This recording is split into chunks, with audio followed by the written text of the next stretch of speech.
Alright, so this PowerPoint, we're going to be talking about Martin Luther's Reformation of the Church, and then the Roman Catholics' counter to his Reformation. This is a painting called The Wedding Feast. It's by Peter Bruegel, who was from Flanders. And as you can see, it's a picture of kind of peasant life. You know, everybody's jolly, probably drinking here and kind of having a communal type dinner. It's a very Protestant painting in that there's not a real reference to religion or anybody from history or a classical event. When we kind of looked at Renaissance paintings and in Counter-Reformation paintings, Catholic paintings, so to speak, there's pictures of Jesus or something that happened in, or even Plato, Aristotle, Socrates, people like that. But this Reformation movement and its artistic movement as well that goes along with it kind of tends to look at everyday life in a very unbiased way, right? They're just showing what happens in life. Now, Luther's challenge to the church came in an interesting time because for Europe and the church, as we've known, as we've talked about a little bit, around the time that Luther starts challenging the church, you know, the beginning of the 1500s, things are going very well for Europe, and things are going very well for the church, right? A lot of the conquistadors and Dutch, Spanish, Portuguese going to the Americas and gaining money and bringing it back for the church. So things are going good for the church, and Luther decided to challenge that. Okay. Luther was definitely a humanist in the sense that we kind of talked a little bit about humanism, but it was a while ago.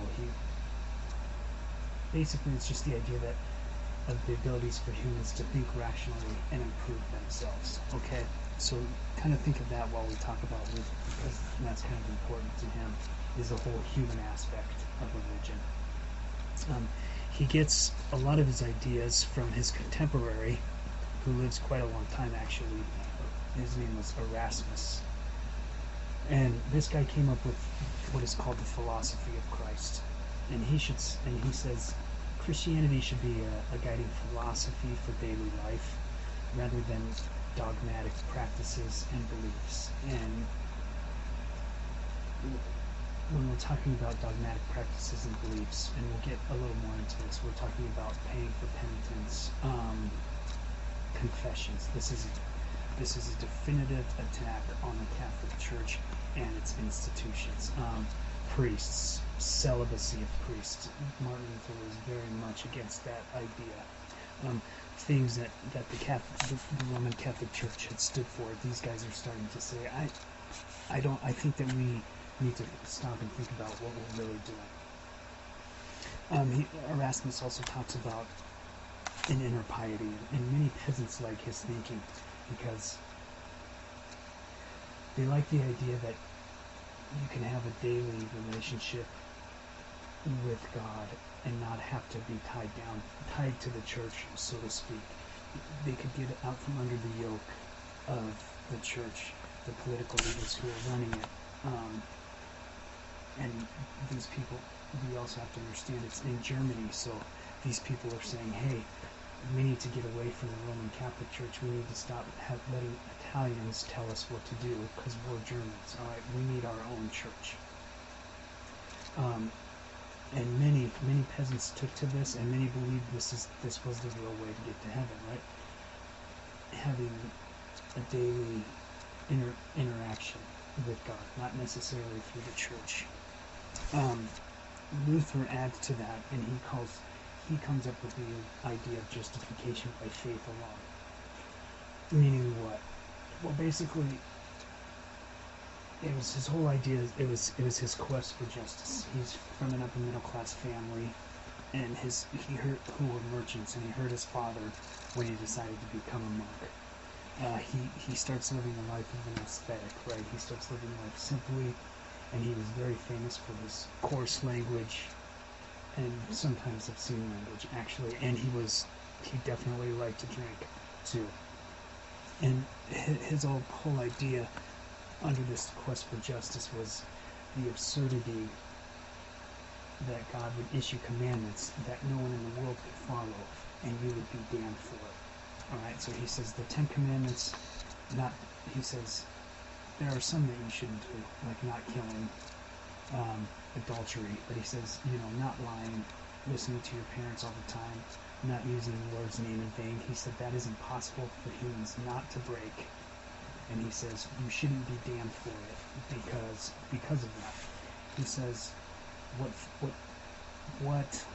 the justification by faith means is that you can't be saved by doing good, but you can be saved by God's grace and your belief in God. Okay? He turns God into a merciful and saving through faith type of idea, as opposed to what the Catholics had come up with. And like I said before, this is a deliberate assault on the Catholic Church. Okay? And what Luther really, really challenged was the idea of indulgences. And I'm sure you guys have heard of this before, because by the late 15th century, popes said they could speed your way through purgatory, which means kind of a place between life and heaven. You're kind of stranded there in another world. And the Pope says, I can speed your way through purgatory by means of indulgences. And what this had come to mean by the late 15th, early 16th century was people started to pay the church to get out of purgatory and to pay for penitence. And this is what we call simony, which is exchanging God's grace for cash. And Luther saw this everywhere because, like we talked about, the church was part of everyday life. Basically, every little village or town in Europe had a church, and it was the center of life, of the village life. That's where you went for education, church service, community fairs, farmers markets, you name it. It was all about around the church, and Luther started seeing this. People were starting to pay the Pope to become bishops by taking out loans. Friars were traveling around collecting money for penitents, saying this is an automatic ticket to heaven. And Luther says that's just not the right way to do things. So what he does is he comes up with these 99 Theses, and this was in 1517, and he wrote a whole bunch of them. He wrote it in Latin. The interesting thing is he wrote it in Latin so it could be an academic discussion, because not too many people could read Latin, right? But what had ended up happening is someone translated them, and then they famously put them up on the door so everybody could see them. That was not Luther. It was somebody else. But either way, it came out, and by 1519, he was told to back down. Real quick, I'm not going to read all 99. There's a few of these that are kind of interesting. He says the Pope and the bishops were fallible men, and that the highest authority was the Scripture. Okay, so he's saying these big men of the church, they are just men. They probably sin, and they do bad things, but they're not better than the Bible. Okay, he's saying the Bible is the highest thing. He says, it is mere human talk. Here's one thesis. It is mere human talk to say souls fly out of purgatory when you hear the clink of the collection box, right? Which is pretty funny. He's saying, you can't pay to get to heaven. He said that's impossible, and it's corrupt, and it's corrupting human beings, and he said that needs to stop. Okay? He says giving to the poor is much better than paying for your own soul. He says you can't go to heaven just by doing good, but he said you can still be a good person. Okay, which seems like an interesting or a pretty general idea today, but back then people thought that way, right? People thought, hey, if I do good, that'll get me to heaven. I can pay to get into heaven. And Luther says that's not the case, but you should be good because you're a human being. So that's what the 99 Theses are. He also comes up with three pamphlets in 1520, and this is well after the Catholic Church has told him that he's in trouble, and they're looking for him. They're trying to arrest him. And the three pamphlets come out, and they talks about the justification by faith alone, the authority of scriptures over man-made things, and he has what he calls the priesthood of all believers, meaning the lowly peasant, the guy who cleans the streets, anybody is just as important as a priest or a nun or a bishop or a cardinal or any of these. He says fasts, relic worship, pilgrimages to monasteries. These are all irrelevant now. He said the only two true sacraments were the Eucharist and baptism, because those are two things that Jesus did. Okay, so he also, and then this is when he also attacks the idea of celibacy, and we get the words minister and pastor instead of priest, and saying that they could marry. And in fact, Luther actually married another. Okay, so when Luther's really talking about corruption, he says it starts with the popes, and real quickly we'll just talk about the first two popes before Leo X, who becomes Luther's main adversary. Alex VI was pope from 1492 to 1503. He was actually a Borgia. I think there's a pretty good Showtime show about them now, and these people were quite corrupt. Alex bribed his way to get there, and then he used the money that he raised for the church, from the church, penitence, taxes, anything that he could get to back his illegitimate son, who were fighting wars in France. So he was backing his illegitimate son to take France over with money used from churches that he was getting from around here. Okay, and this was, if it wasn't common knowledge, it was close, because there was a lot of rumors going around about orgies and his brother Caesar. There's this thing called the Banquet of Chestnuts, and this was the whole idea that Alex VI liked to watch people having sex, so he'd have these huge orgies in the Vatican with priests and cardinals and whatever else, with prostitutes, obviously. So there was that rumor that was going around at the time. You can look that up if you want to know more about it. Banquet of Chestnuts is what it's called. There was also rumors that his daughter, Lucrezia Borgia, who's somewhat famous, he was suspected of incest with her, and she may or may not have had his child. Nobody really knows, but evidence points to her not having his child, but there is strong evidence that they were in some type of sexual relationship with each other. So even though these are things that, even though there isn't the internet, there's not Esquire magazine and People magazine, these kind of things still spread. It's kind of like a joke, right? How do jokes spread? I don't know, but somehow everybody knows the same jokes.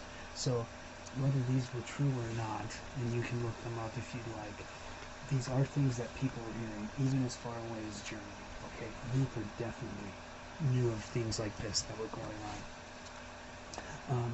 After Alex was Julius II, and he wasn't a terrible pope, as terrible as Pope Alex, but he did the same thing that Alex did. He was just enlarging the Roman Catholic Church through wars and taxes. And then after Julius came Luther's adversary, Leo X. Leo was a member of the Medici family, who you can also look up, a very powerful Italian family. We can't go too much into them, but they're also very interesting people. Under Leo, the church was completely corrupt. High positions were being held by the wealthy. Church officials were having more than one office, and as in, like, you could be the bishop of a principality in Germany and the bishop of a province in Italy, right? So you were making money off of that, but you were never going there, and that's what absenteeism is, and that's what Luther really, really got upset about, right? Is that Leo was appointing these people who were buying bishoprics, and things like that, and never showing up and doing their job, but collecting the taxes for them. Plus, at this time, you got to understand that life was short and life was hard. Okay, so these people were paying taxes, and they're very spiritually devout people, and their whole life revolves around the church, but nobody's showing up to run these churches. Okay, and so that really got to a lot of people, especially to the Germans. Well, it's not really Germany yet; it's a whole bunch of principalities, but we're just going to call it Germany for ease sake. So Leo the Tenth is Luther's adversary, and you also have to remember, in Germany they have no influence over the church, the main church, the one in Italy. So as a result, a lot of the people who were educated Germans couldn't get jobs in Rome, so they decided to side with Luther. And that's kind of how Luther stays ahead of the church, is he gets these really powerful people, German princes, things like that, to hide him and side with him, because they're just as mad at the Roman Church as Luther is. So in 1520, Leo X sets up a delegation, a meeting, whatever, a conference, and in 1520 he condemns Luther and excommunicating him from the church if he doesn't recant his 99 Theses and his 3 pamphlets. And it was, he did this through a papal bull, B-U-L-L, and it's called a papal bull because of the red seal that it bore when they, today we look at envelopes and press them down. Back then they heated up stuff and put their seal on it. You've seen in movies. So that's what a papal bull is. Luther receives it and he burns it in public. So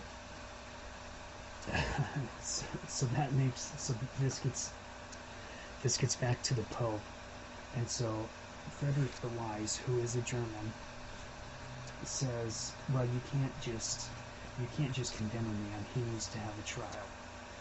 And so the Pope says, okay, and he sends Charles V, the King of France, to oversee it, but obviously Charles V is Catholic. And Frederick knew that Luther wouldn't recant, so he kidnapped him and hid him for a year. So basically Frederick, one of the most powerful princes of Germany at the time, kidnapped, so to speak, Luther and hid him from the Catholic Church, because the Catholic Church was looking for him, and they were gunning for him. And so in that sense, Luther kind of stayed out of trouble, and then he kind of lived out his life, and creating this, what we call Protestants, because he was protesting against the Catholic Church, and we would call it Lutherans today. But not just Lutherans. Any church, Christian church that is not Catholic is considered a Protestant church. Why Germany? It is very crucial to Lutheranism. Basically, when you're a leader of an area, you want influence and you want to appoint people. You have to understand that all Germany is principalities right now. It's not a united country, and it won't be until in the 1870s. So you have a whole bunch of principalities run by princes. So you, as a prince, you want to influence, you want to appoint people, you want to limit the power of Rome, and you want to take the wealth of your church and your country for your own, and you don't want to send it to Italy. So that's how Luther becomes popular. When he creates this religion, so to speak, not really creates it, but kind of takes a lot of tenets of the Catholic Church, but makes it his own, then these principalities and the people who run them could now pass pastors collect their own taxes and start curtailing church courts, right? Kind of start making their own laws. And so this is kind of how, especially in Germany, there became this kind of separation from church and state. Not necessarily like we have today, but this is kind of the start of it, because now no bishop could use his power to undermine the secular authorities, okay, because they were German bishops. Also at the local levels, you weren't under priests anymore, so the church could become autonomous. Also, the Catholic Church had a lot of land. They took the land from them.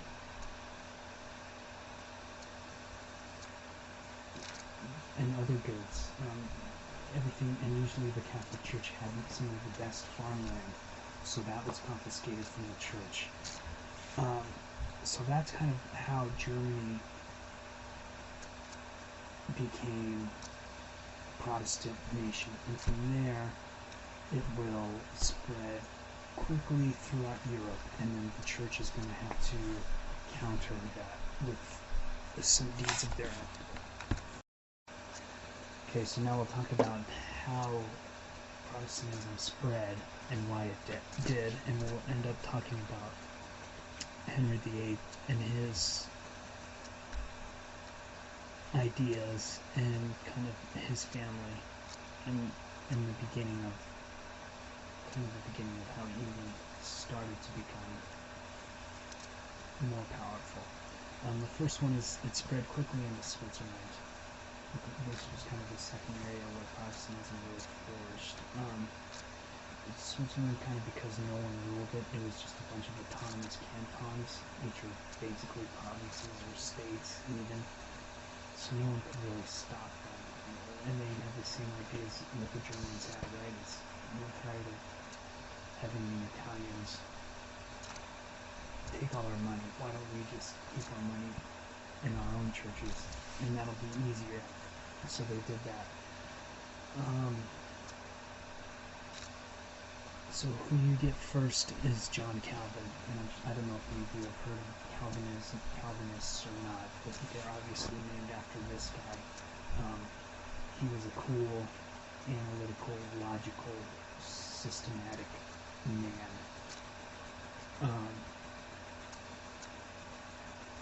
His whole idea is that God is omnipotent, right? But at the same time, he says humans are all sinners by nature.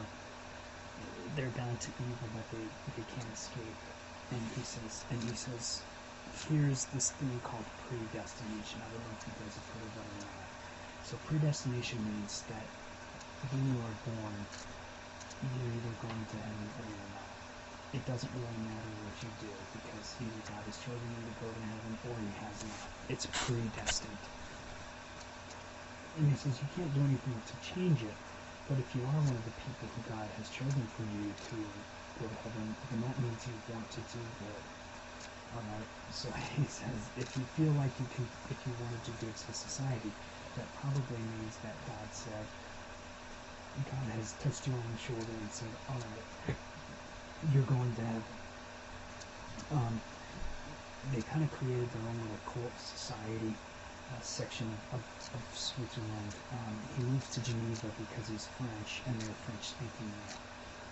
It's a very strict and austere religion. You go to church on Sunday, but you don't sin either. I mean, sins were very, very looked down upon in this society.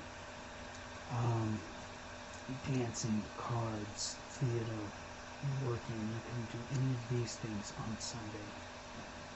Murder, treason, adultery, heresy, these were all capital crimes. Meaning these are crimes that you got killed for.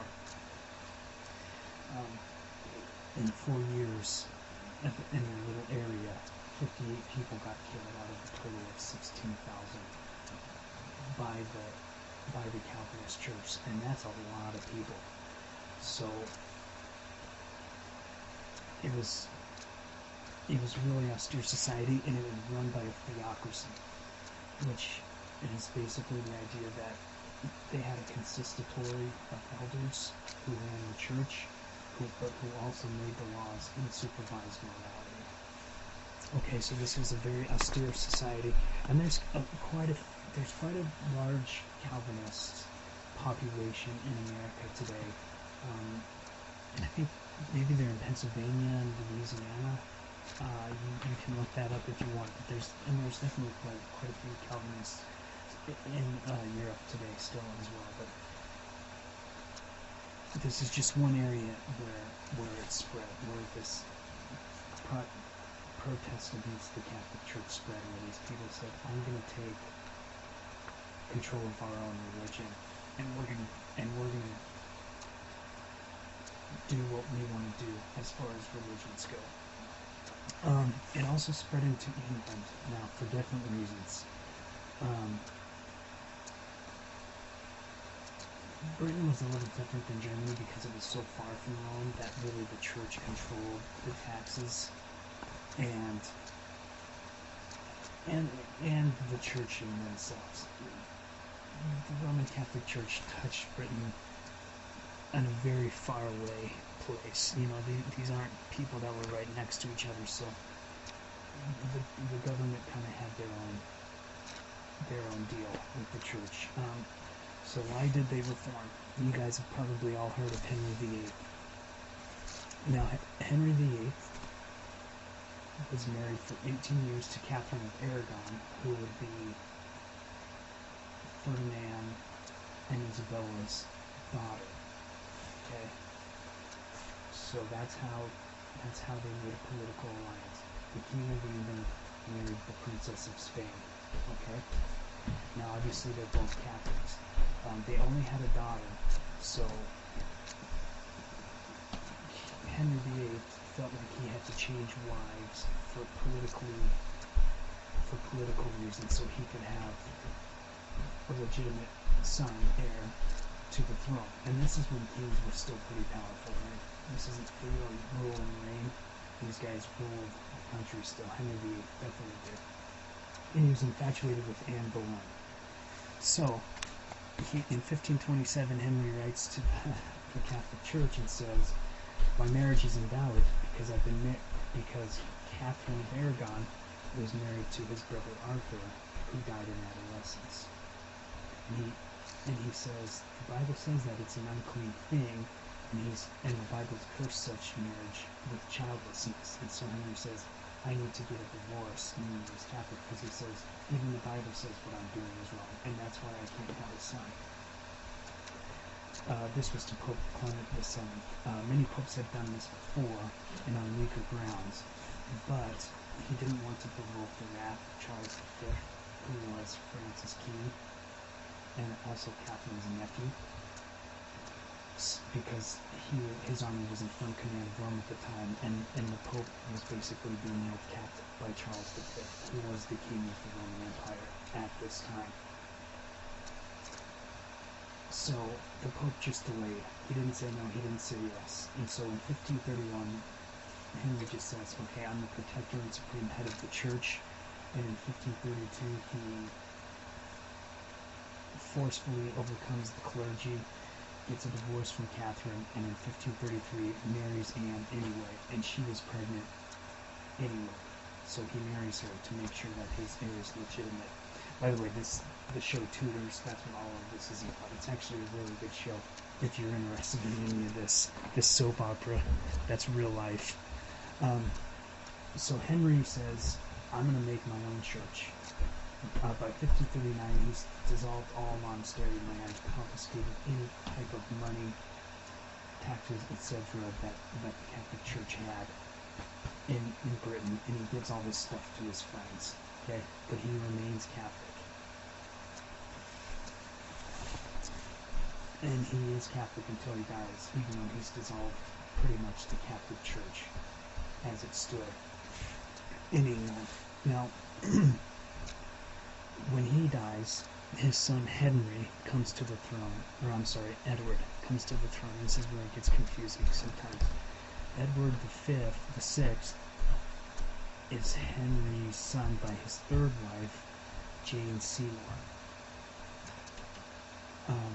And under Edward VI, this is kind of when England turns into a Protestant nation. We call it the Anglican Church today, the Church of England, same thing. This is kind of when the ball starts rolling. Edward VI allows priests to marry. He says, we're going to start speaking English instead of Latin in church. We're not going to use icons. He destroyed a lot of icons in churches. But most importantly, he took the idea of justification by faith alone. Okay, so here is where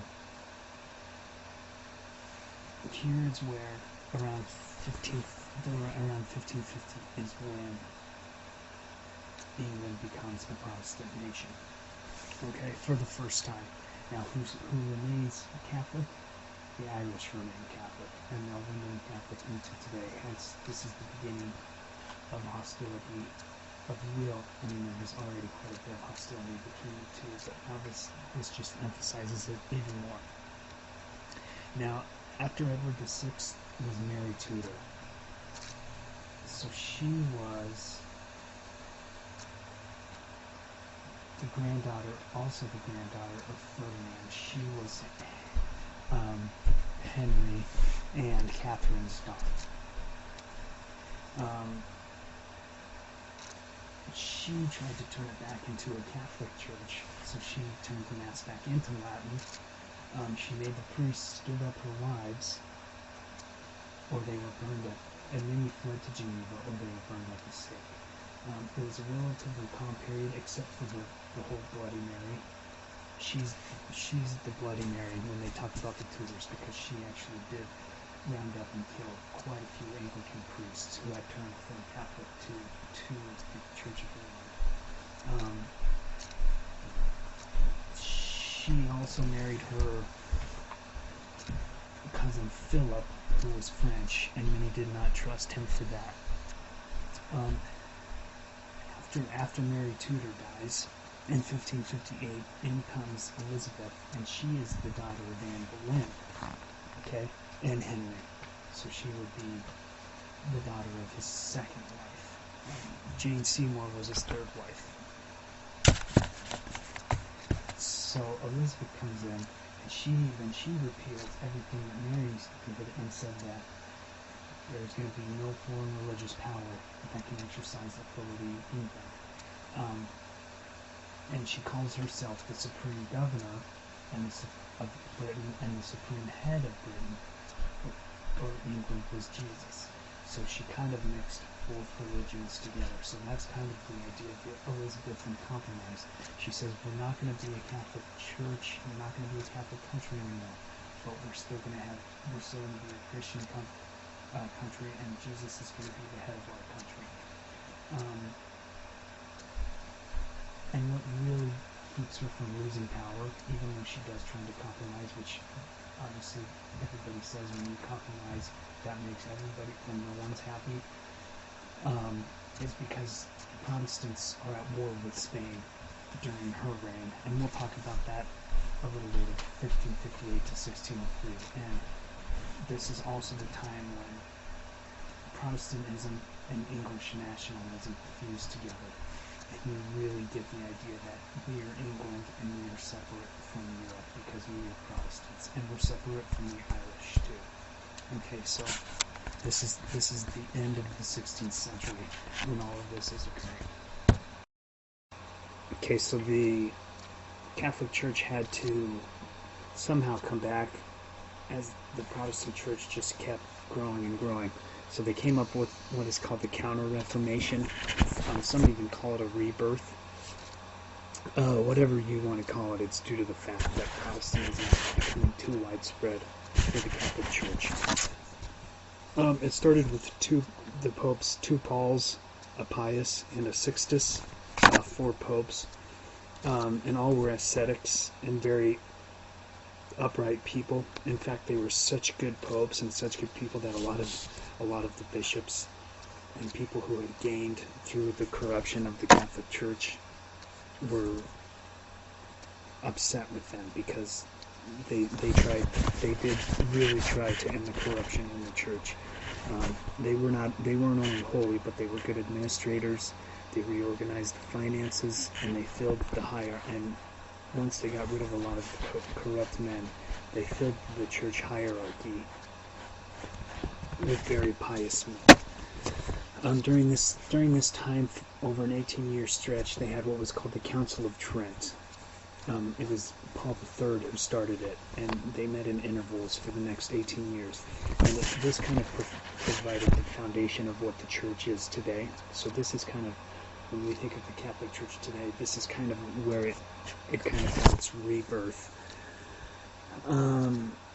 Good works were affirmed as necessary for salvation. All 7 of the sacraments were deemed necessary. Some of those mean purgatory, saints, celibacy. All of these were confirmed as dogma. Transubstantiation was confirmed, but what they did do is they took away absenteeism. They said, if you want to be the leader of a church, then you have to be there at all times. And when we talk about transubstantiation, what we're talking about is the substance of the bread and wine that was used in the sacrament of the Eucharist is actually changed to the blood of and body of Christ. It's not just a euphemism. Okay, so that's what transubstantiation means. So that's what the Council of Trent did. They even reaffirmed indulgences, but ones that weren't corrupt, so to speak. And most importantly, you couldn't have more than one position. And they tried to set up seminaries in each diocese or area to study, censor, and also to suppress dangerous books. Okay, so the church is going to kind of trying to get a hold of itself again, and it's still very much the Catholic Church, and it still has a lot of dogma and iconography and things like that, and speaking in Latin, but it also tried to get corruptness out of the church. It tried to become a religious movement that people could look up to and believe in again. Okay, so it didn't completely change the church, but it tried to make it into a good thing again. The Counter-Reformation also saw the rise of Ignatius Loyola, who created the Society of Jesus, and we know them as Jesuits today. And they were Jesuits are pretty much the people who traveled the world in the 1700s, who are the missionaries, and who firmly root themselves in countries throughout the world for Catholicism. Loyola was a mercenary. A mercenary. He was a killer. He was a paid killer. He got injured in 1521, and this would be during Luther's hearings that he was kidnapped from. And when he was injured and convalescing, he read romantic tales of Jesus' life. These the picture tales. I don't know if you guys have seen a movie, but that has these. I'm trying to think, maybe Amistad has them. A lot of people couldn't read, so what they would do is they would make the Bible into pictures, and so you could see how Jesus lived his life, kind of like a comic book, so kind of like a cartoon, I guess, but without words. So because a lot of people didn't know how to read, so you could still learn about the life of Jesus without being able to read the Bible. Okay, so Ignatius Loyola sees this, and he was a warrior, so he decided to become a warrior for God. Much like a lot of other people, he lived in a cave for 10 months, saw visions, and after he got done seeing these visions, he wrote the Spiritual Exercises, which is basically advice on how to master your will and serve God through systematic meditations, right? Does this sound familiar to everybody? Right? It's the same thing over and over again, right? But he still does it, and this becomes one of the most, if not the most, influential religious text of the 16th century. And at first, around 1525, he only gets 6 people to follow him. But by the time of his death in 1556, there's 1,500 Jesuits, and their society. It's a very militant society, but they're not monks. It's not a monastic society, but it's a company of soldiers who are sworn to defend the faith. And when they defend the faith, that is physically, but also they become Loyola believed highly in education. Okay, hence the reason why there's Catholic schools everywhere, and a lot of them are Jesuit. Loyola was a very big believer in education, so not only were these guys warriors, but they were also eloquent, they were educated, and they were persuasive. Okay, they were very good missionaries. It was also military in the sense that Loyola was the commander-in-chief. Okay, so he required iron discipline, and there was very little individuality, and there was an obedience by rank, right? It was a very hierarchical, vertical, top-down society. He became known as the Black Pope, actually. And once you became the leader, you were voted in, and once you became the Black Pope, Loyola became the Black Pope, but then every leader after that was also known as the Black Pope, and you were elected for life, and you took all of the vows of obedience were to the Pope, okay, to the Catholic, not necessarily to the Catholic Church, but to the Pope. So they were his instruments. Whatever the Pope asked them to do, they did. Okay, so they kind of became the shock troops, so to speak, for the Catholic reconquering of the world, which, as we discussed earlier, that's kind of what happens, right? The Catholics move out and they start conquering the Americas, and then they start moving into India and China and Japan. And they set up schools throughout the world, okay? So he also writes the demands of obedience, which is kind of the guidebook to being Jesuit. Okay, it's always be ready to obey the church, go to confession, preference to celibacy over marriage. You don't necessarily have to be celibate, but they prefer that. Praise the saints, pay indulgences, take your pilgrimage, any of those things, etc. But most importantly, the Jesuits were there to defend the church against people who criticized it. Okay, so that was their job. And in actuality, even though they sound rough, a lot of them were, the Catholic Church really was revitalized by all of this.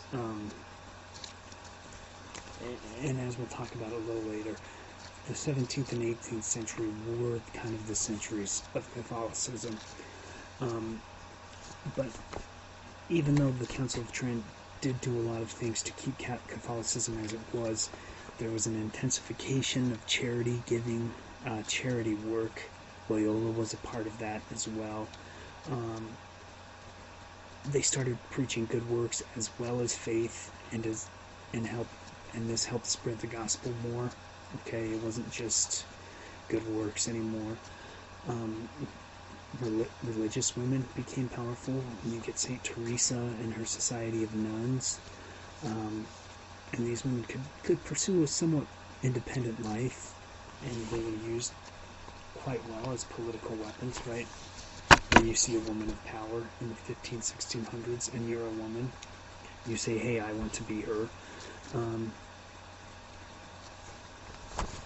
And they just tended to be a little less literal of interpreting things, and started in the 1500s the Catholic Church started talking about reason and the dignity of men. They started also evolving into this humanist, closer to humanist religion, because it had to. It was losing its followers, so it had to change, and to its credit, it did.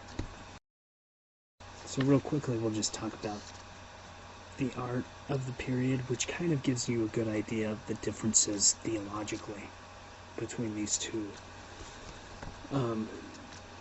sects of Christianity. On the left is called Lamentation, and this is by Scipion.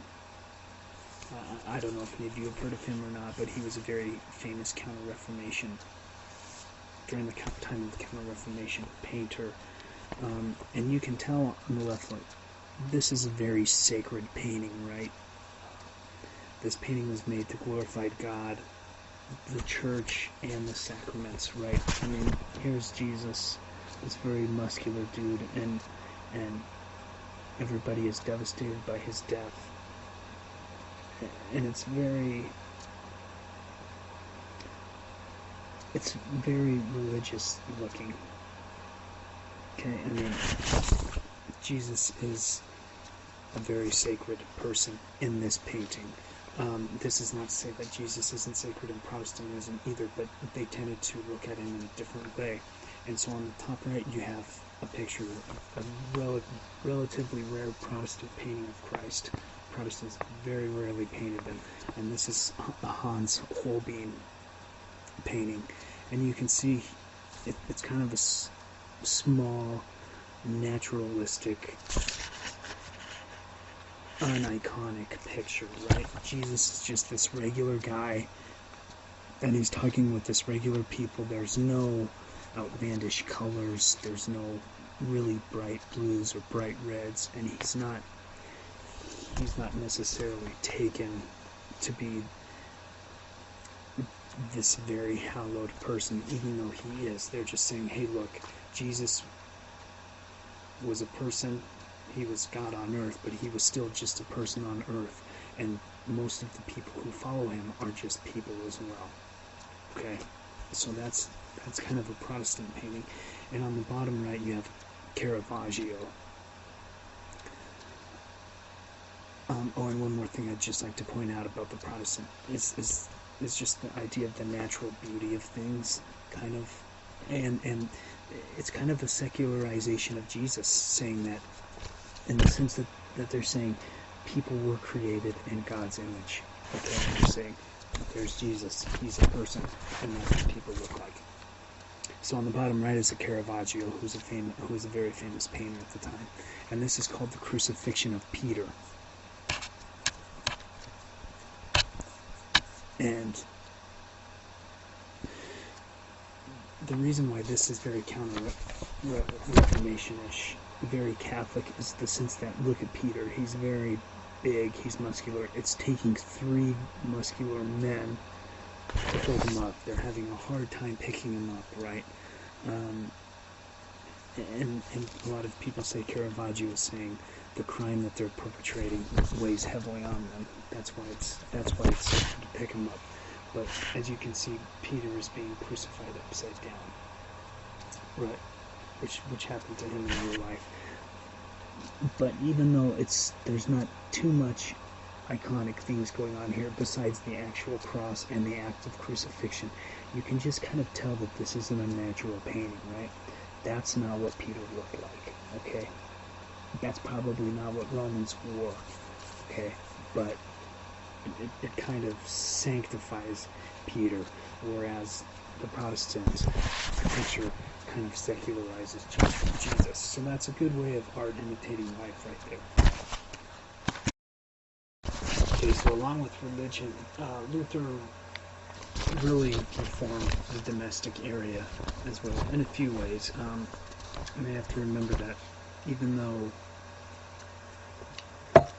Luther's faith was based on what's between you and God, kind of a Islamic idea, even though there are pastors and ministers, and you still need to go to church and read the Bible. You know, it's really an everyday thing with you and God. He also said a fundamental tenet of Protestantism is that humans do sin. So humans are depraved, and Luther's saying this from experience, because he was a big boozer. He cussed a lot. He had a couple of wives. He wasn't a saint, and he knows that, and he knew people weren't. So he said humans are depraved.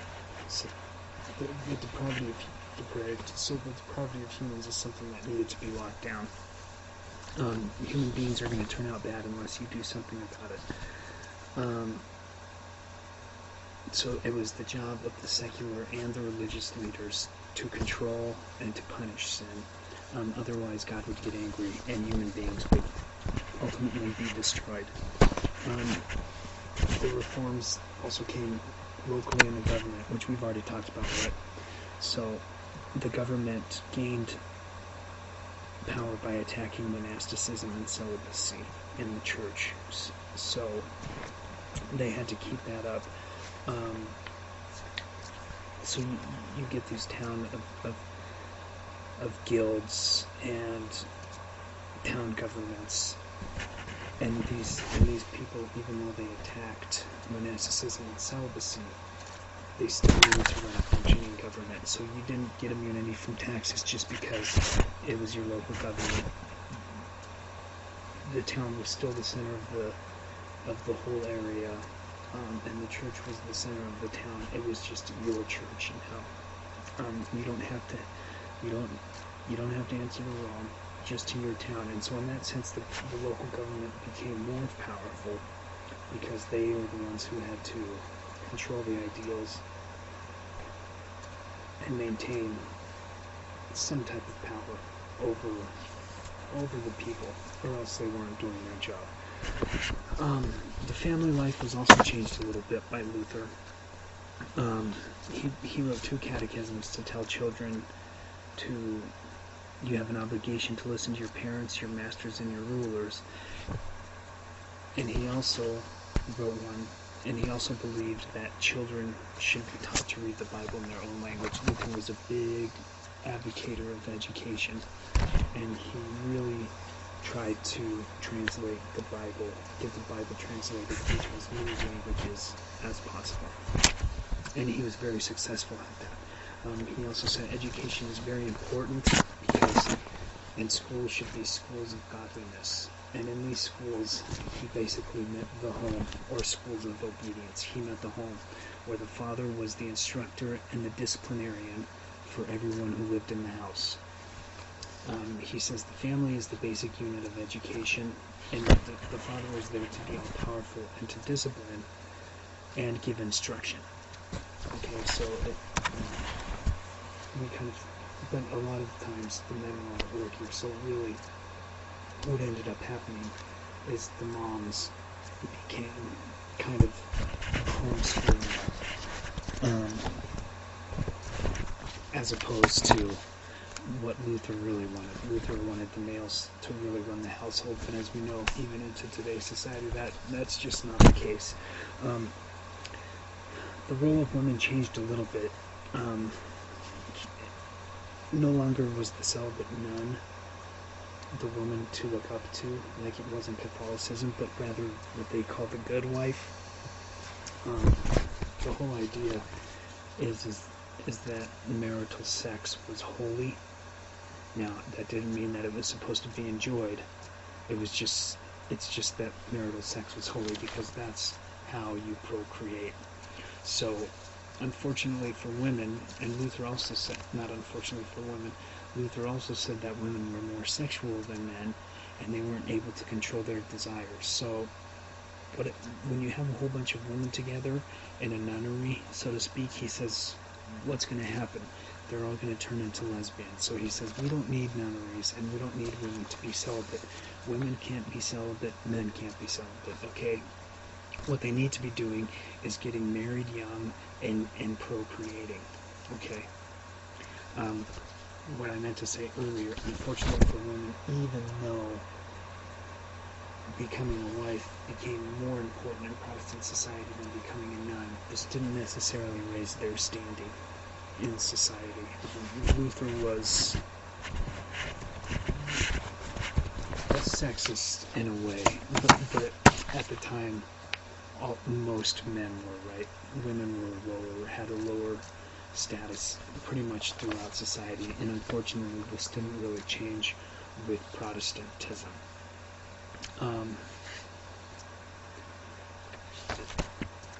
By the 1600s, well after Luther was dead, the institute of marriage was kind of a turning point in Catholicism and in Protestantism, because neither religion really wanted to be seen as soft on sin, so they really started to clamp down on marriage. This meant that there was an increased control over who the kids would marry, and although the Catholics said it was a sacrament, it did not require a priest. So Catholics saw marriage as a mutual free consent between two people, and even if there were witnesses and the witnesses were the parents, then that was enough. Actually, the Catholic Church viewed marriage much more in a nicer light than the Protestants did. The problem is Catholics didn't believe in divorce, and the other problem is by the 1600s, neither of them wanted to be seen as the soft religion, so the Catholics kind of started clamping down on marriage just as much as the Protestants did. Now, the reason why marriages kind of were clamped down on is because with marriage during this time came property. Almost every marriage at this time was not for love, but rather for the advancement of the families. So Luther says you need to marry young, because the younger you marry, the less time you'll have to think about sin, and the more time you'll be having holy marital sex instead of sex outside of the marriage.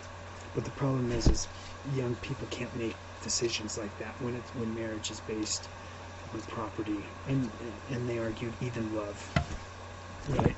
And parents wanted more control. So both religions really started clamping down on marriage.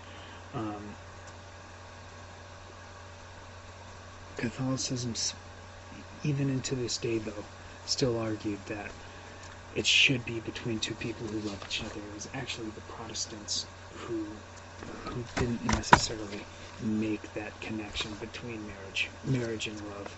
But another main reason why the Protestants wanted kids to marry young is because it prevented elopements. When you married somebody when they were 13, or 14, they couldn't really fall in love with somebody and decide to run away. You know, once they were married, and that's the way it was. And bottom line is, as Luther said, marriage is a way out of sin.